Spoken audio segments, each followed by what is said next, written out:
Bonjour à tous. On va commencer sans délai supplémentaire, je devrais dire.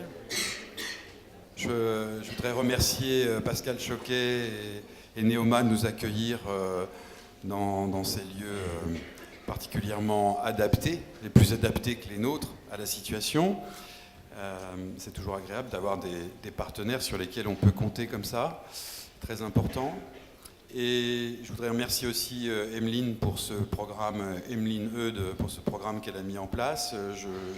Je crois aux vertus de la transmission. Je pense que c'est très important que des anciens des anciens de l'école aient la fidélité de venir vous communiquer leur expérience et témoigner de ce qu'ils vivent au quotidien et de leur ancrage professionnel. Je pense qu'on ne souligne pas assez et on ne mesure pas à quel point parfois des rencontres comme celle-là peuvent être déterminantes. Et je vous disais lors de mon premier message à mon arrivée de prendre des risques. C'est le moment ou jamais de prendre des risques, voilà, et de vous sentir libre de les prendre aussi. Et je pense que ce genre de témoignage, ça peut aussi vous encourager. Vous donner du courage pour aller de l'avant, prendre des risques et vous faire confiance, voir que peut-être vous avez en vous une bonne idée qui ne demande qu'à germer et qui est effectivement la bonne idée, ou vous éclairer pour en trouver d'excellentes. Voilà, je n'en dis pas plus. Merci de votre présence et merci à tous nos intervenants de venir partager avec nous. Voilà, encore une fois, c'est très important. Et je vous souhaite une excellente journée. Voilà. À très vite.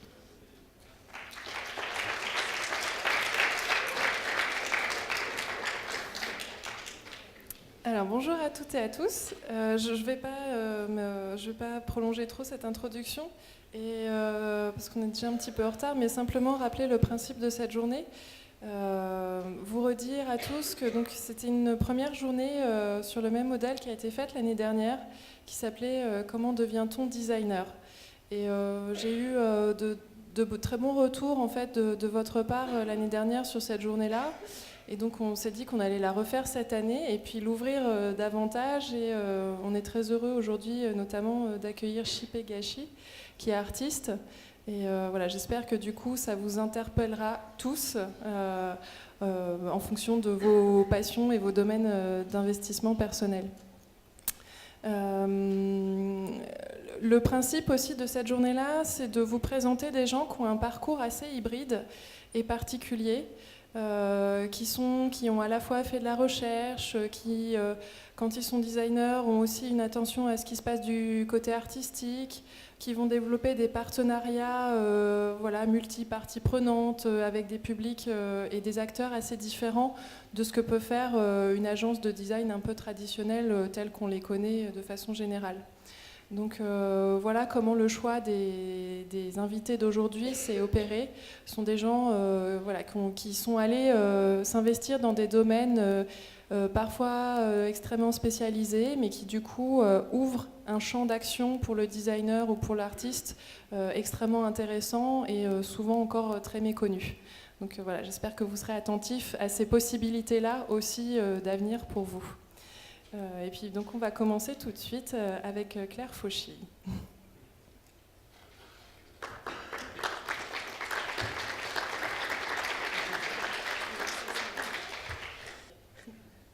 Bonjour à tous. Donc je m'appelle Claire, j'espère que vous êtes bien réveillés, j'espère ne pas être trop longue et pouvoir en tout cas en partie répondre à la vaste question de comment fait-on pour devenir créateur. Je me pose moi-même la question et du coup c'était très intéressant de faire le PDF. On va dire le parcours professionnel a démarré par un parcours personnel. J'ai commencé à monter à cheval toute petite déjà.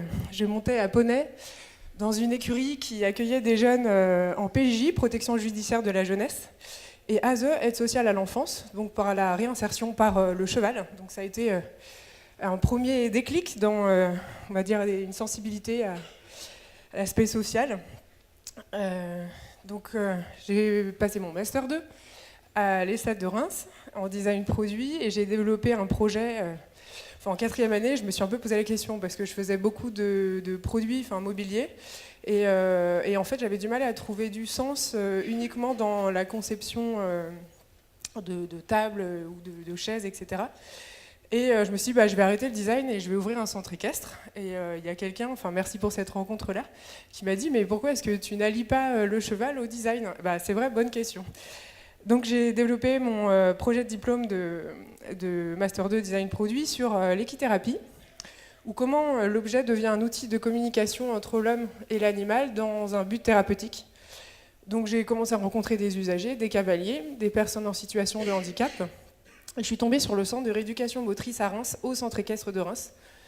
Donc le projet a commencé et en faisant mes recherches, j'ai commencé à développer des premiers prototypes et puis je me suis aperçue que il y avait tout un aspect médico-technique que je ne maîtrisais pas du tout. Donc je suis allée voir des psychomotriciennes et des ergothérapeutes qui m'ont guidée dans la conception d'objets, dans la conception de ces objets-là.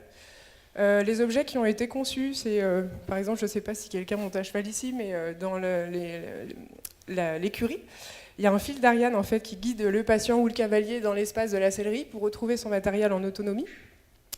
On a travaillé sur des brosses adaptées à différents types de préhension pour la main, qui permettent de favoriser la communication et la sociabilisation entre les cavaliers et le cheval. Là, vous avez un gant qui est réservé à des enfants atteints de troubles autistiques. En fait, ils ne peuvent pas toucher, ça a été constaté pendant l'étude de terrain, ils ne peuvent pas toucher directement le corps de l'animal parce que c'est, en tout cas, ressenti comme trop intrusif.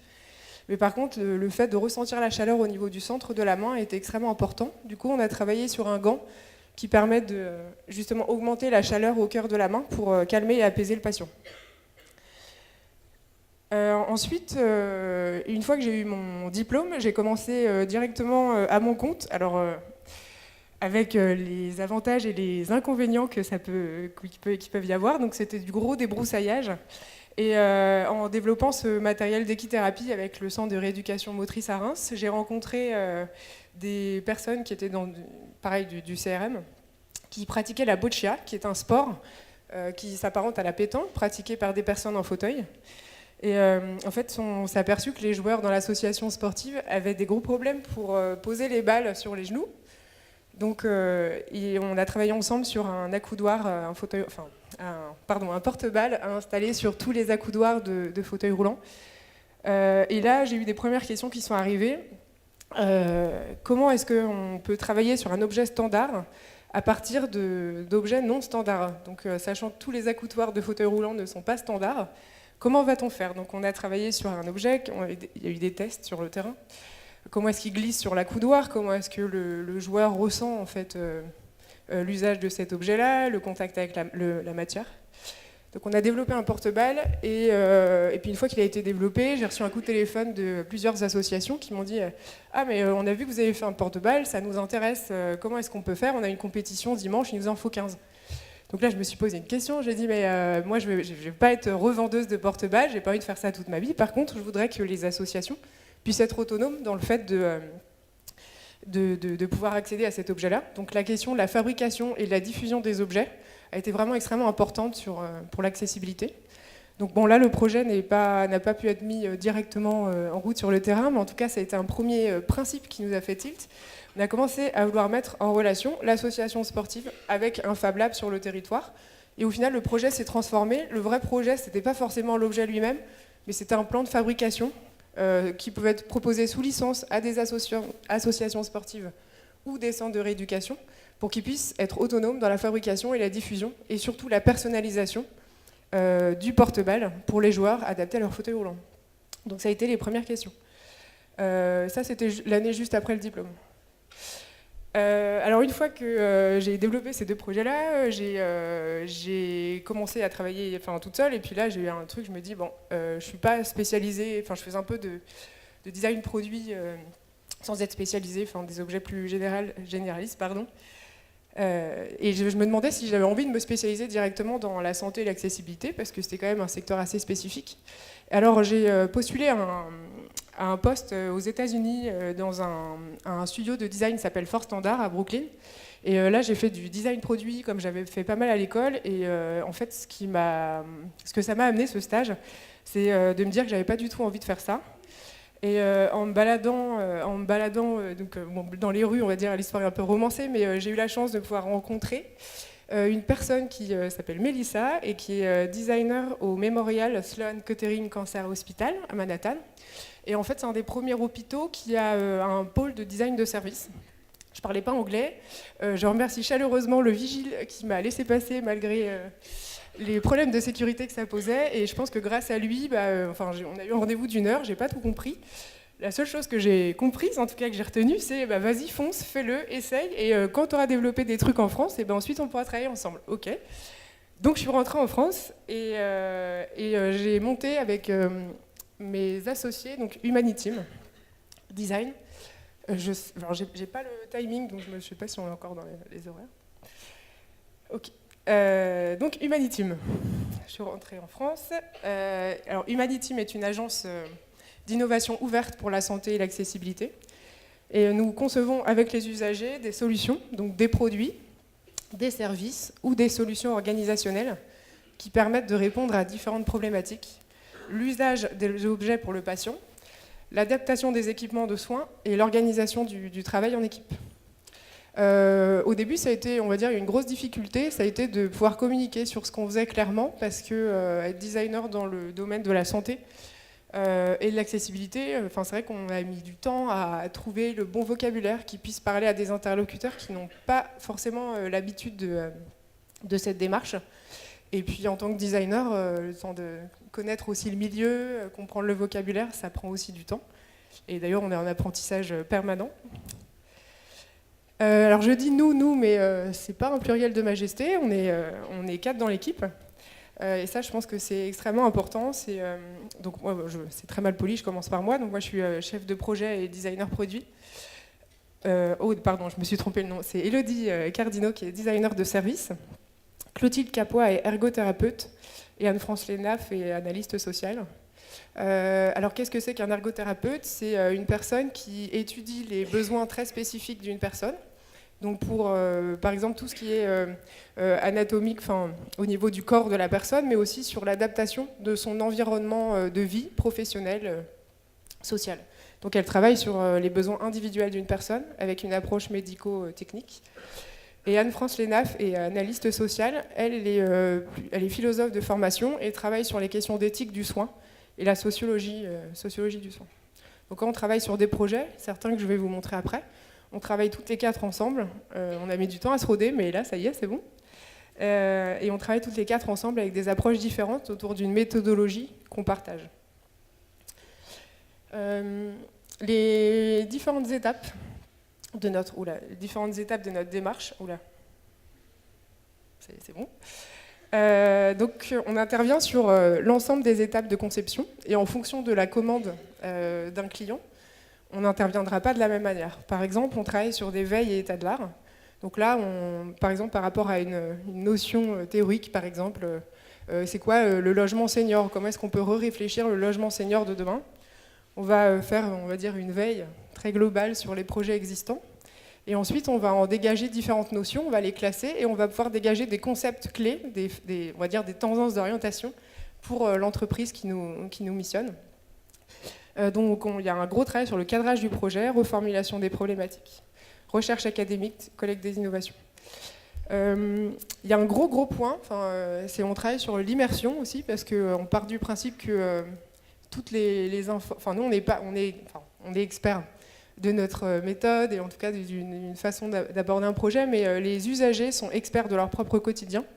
Donc en fait, notre gros travail, c'est d'aller sur le terrain, dans des hôpitaux, dans des structures médico-sociales, quand on est missionné sur un projet, et de bien comprendre les besoins des usagers, qui fait quoi, quels sont les parcours utilisateurs et où sont les problèmes. Est-ce que ce sont des vrais problèmes ou pas, et voir comment est-ce qu'on peut, avec eux, répondre à ces besoins.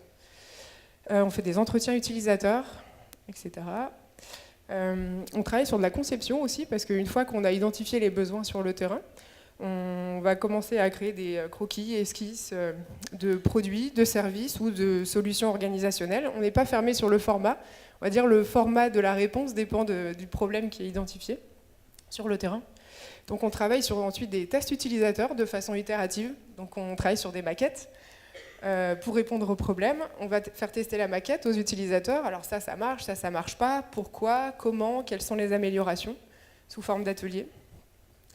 Ensuite, on ne fait pas que préconiser, on travaille aussi sur du suivi de mise en œuvre des solutions. Donc on voit comment est-ce que les solutions peuvent s'intégrer dans leur contexte d'utilisation. Je vous montrerai des exemples après, ça pourra être peut-être plus concret. Et on travaille sur des présentations, donc rédaction de textes, publication pour des conférences en France et à l'international. Alors les conférences, c'est hyper important, en tout cas pour nous, parce que ça nous permet de réfléchir de façon plus théorique sur des expériences de terrain, avec une approche plus sociologique. Et ça permet d'amorcer des projets de recherche, et ça permet aussi de pouvoir communiquer sur les projets qui ont été déjà faits. Alors on a des principes d'action dans les projets d'Humaniteam. On tisse un réseau de partenaires. On intègre l'ensemble des usagers dans le processus de conception. On cherche toujours à ancrer le projet sur le territoire sur lequel il doit être amené à être développé. Il faut penser local. Ça, j'aime bien ce mot qui peut peut-être parfois rien dire et tout dire en même temps, mais local, c'est avoir une vision globale d'un projet, d'un problème, et une vision très locale sur la façon dont une personne, de façon individuelle, pourrait le ressentir. L'idée, c'est qu'en tant que designer, si on fait un projet, il faut qu'il puisse être pérennisé dans le temps, parce que c'est pas le tout de trouver des solutions. Il faut qu'une fois que les designers partent, elles puissent exister à plus long terme.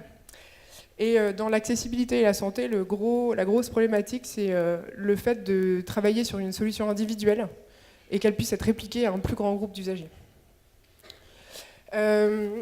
Donc j'y suis allée de façon chronologique pour présenter les projets. Il y a un premier gros déclic, c'est qu'on a été incubé à l'incubateur international du Carreau du Temple à Paris et on a dégoté une bourse, merci d'ailleurs, pour découvrir la notion de situation de handicap, les enjeux sociaux, économiques et politiques que ça pouvait comporter. Donc avec cette bourse-là, on est parti en Inde, on est parti aux États-Unis, au Luxembourg, au Japon, etc. En France aussi, bien sûr, surtout, pour déjà comprendre ce que c'était que la question du handicap, la question de l'accessibilité et tous les enjeux en fait, que ça comportait. Parce que quand vous êtes appelé pour faire une conférence dans un pays et qu'on se dit voilà, vous allez partir du handicap, il faut savoir pourquoi est-ce qu'on est là, quelles valeurs on vient amener et quelle image en fait, ça représente. Donc ça, c'est des notions qui sont extrêmement importantes. On a fait aussi un workshop qui s'appelle Couleur tactile, donc comment exprimer la couleur sans la voir. L'idée, c'était de partir. On a travaillé avec l'association Valentin Huy pour les personnes déficientes visuelles, pour voir à partir d'un problème, comment est-ce qu'on fait pour s'habiller quand on est déficient visuel. Donc, on a fait un premier workshop pour bien comprendre déjà les premiers besoins. Et ensuite, on a fait un deuxième workshop, donc c'était à Amiens, et le deuxième à Paris. Et là, l'idée, c'était que les personnes, ce qu'on a pu retirer de cet atelier-là, c'est que les personnes en situation de handicap étaient elles-mêmes modératrices des groupes. Donc les équipes étaient pluridisciplinaires, dispatchées en groupe, et les personnes déficientes visuelles venaient parler de leurs expériences à des groupes. Donc du coup, elles devenaient expertes, et c'était sur ces expériences-là que des solutions ont commencé à être développées par les groupes. On travaille aussi sur de la formation à la méthodologie du design autour de l'accessibilité. Et on travaille pour une association qui s'appelle eFabric et qui forme des jeunes éloignés de l'emploi au métier de fabrication numérique. Donc là, on intervient avec ces jeunes.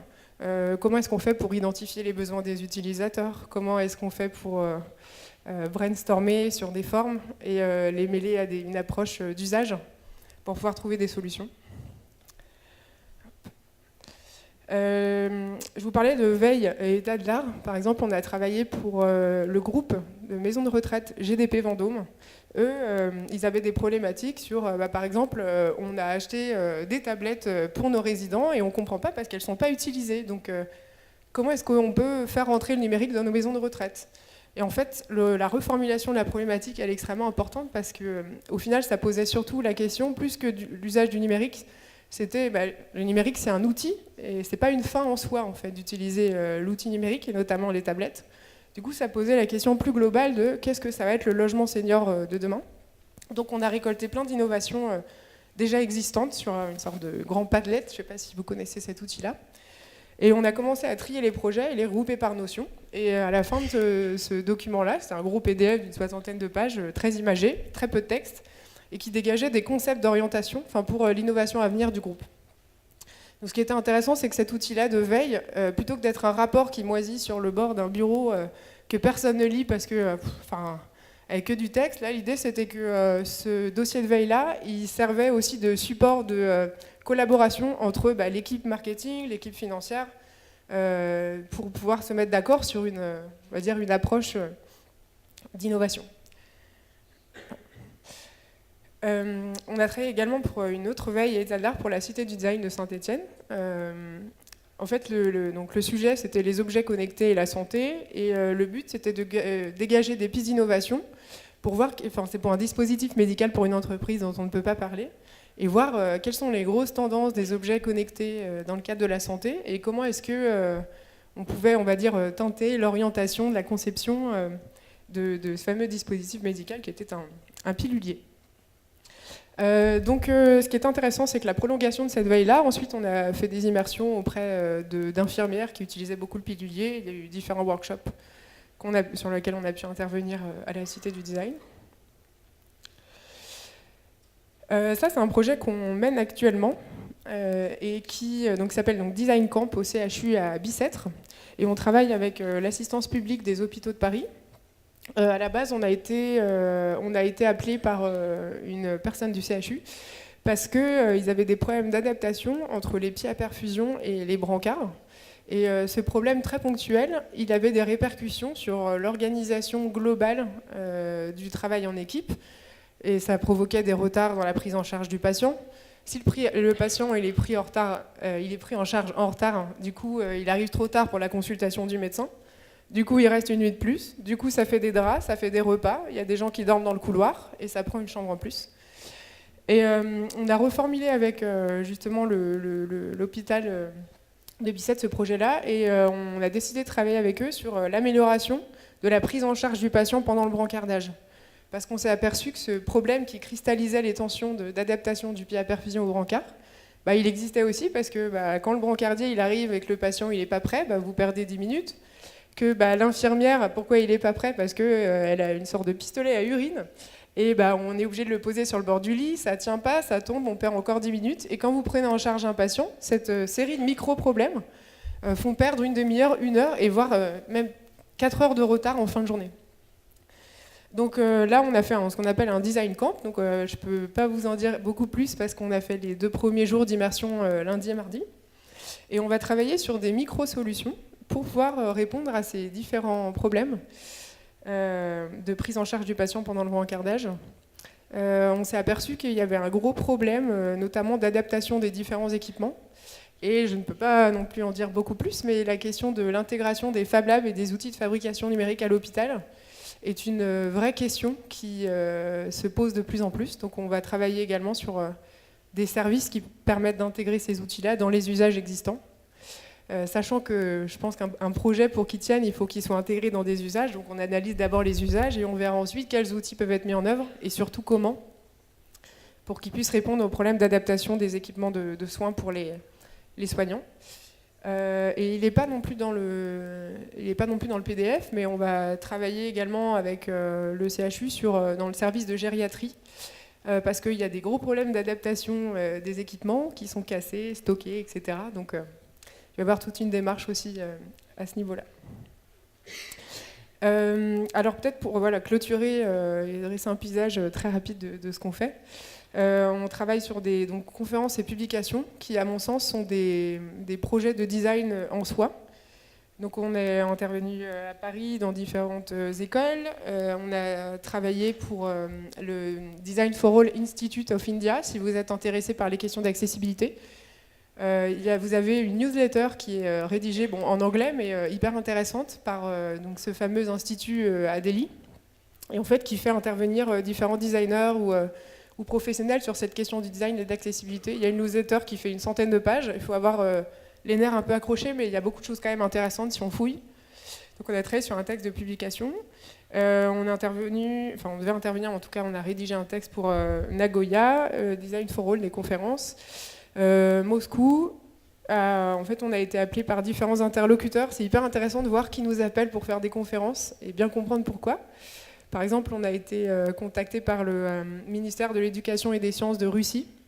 Et en fait, il y a toute une dynamique, par exemple, de la Russie qui s'intéresse à l'accessibilité pour des questions de sport. Donc c'est vrai que c'est une orientation spécifique. On a été invité aussi par le Bangladesh, à Dhaka, mais finalement on n'a pas pu y aller pour des problèmes de sécurité. Mais c'était plus en rapport avec des ONG ou la façon dont on amène le design pour tous. C'est des approches qui sont complètement différentes et qu'on découvre au fur et à mesure des projets. Et Mexico, Université ibéro-américaine de Mexico. Voilà. Et je remercie ceux qui nous ont fait confiance aussi, parce qu'on va dire que le parcours, c'est un peu bateau, mais je le pense vraiment. C'est des gens qui font confiance à un moment donné. Alors ça peut être juste un petit truc, un petit coup de pouce. Et ça, c'est hyper précieux, parce que le vigile qui m'a laissé monter en haut de l'hôpital au Memorial Sloan Kettering, je le remercie parce que ça m'a donné le déclic. Des gens qui nous font confiance sur des projets. Ok, on ne comprend pas tout ce que vous faites au départ, mais on vous fait confiance, vous avez l'air d'avoir la pêche. Et merci, parce que ça, c'est très précieux, et c'est ça qui fait qu'on continue d'avoir des projets et qu'on se développe. Merci beaucoup, et n'hésitez pas à me contacter avec grand plaisir.